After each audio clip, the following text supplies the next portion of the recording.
আমি রাসূলুল্লাহ কন্যার বাপ আমার ফাতেমার জন্য ওটায় মোহরানা নিনা। একবার জোরে হবে না? আর একটা সুন্নত চলে এলো, একবার তাকবীর দেন, নারায়ে তাকবীর। জোরে হবে না? নারায়ে তাকবীর। আওলাদে মুজাদ্দিদুজ জামান, নারায়ে তাকবীর। আওলাদে মুজাদ্দিদুজ জামান, নারায়ে তাকবীর।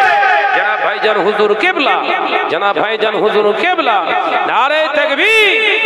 এ নজনেরা, আল্লাহ নবী নগদে নগদে নিজের জামাই হবু জামাইয়ের কাছ থেকে মোহরানা আদায় করেছিলেন। ও মেরে বাপেরা, আপনারাও যখন কন্যাদের বিয়ে দেবেন নিজের হবু জামাইয়ের কাছ থেকে মোহরানাটা নিজে থেকে আদায় করে নেবেন। এটাও হলো রাসূলুল্লাহর আরেকটি সুন্নাত। একবার জোরে হবে না? এতদিন জানা ছিল, সুন্নত বেরোচ্ছে কিরকম করে, শুধু মিষ্টিতে পড়ে রে আর চেটে খাওয়াই পড়ে রে। কন্যাকে বিয়ে দেওয়ার সময় কন্যার বাপের কাছ থেকে নয়, কন্যার বাপ ছেলের পক্ষ থেকে অর্থাৎ ছেলের কাছ থেকে নগদে মোহরানা আদায় করবে। এটা হচ্ছে রাসূলের হুকুম।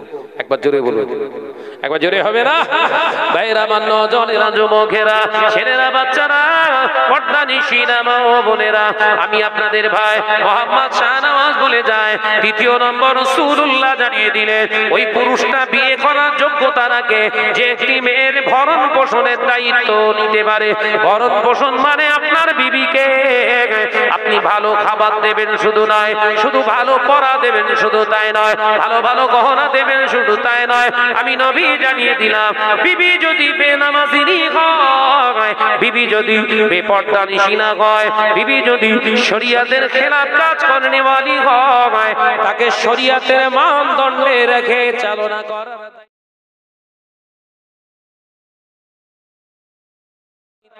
তোমার যদি এ দায়িত্ব না নিতে পারো, লা ইয়াজুজু আন-নিকাহ, তোমার জন্য বিয়ে করা বৈধ নয়। আরে ছেলে বিয়ে করতে গেলে কড়া শর্ত খেয়াল থাকবে তো বাপ।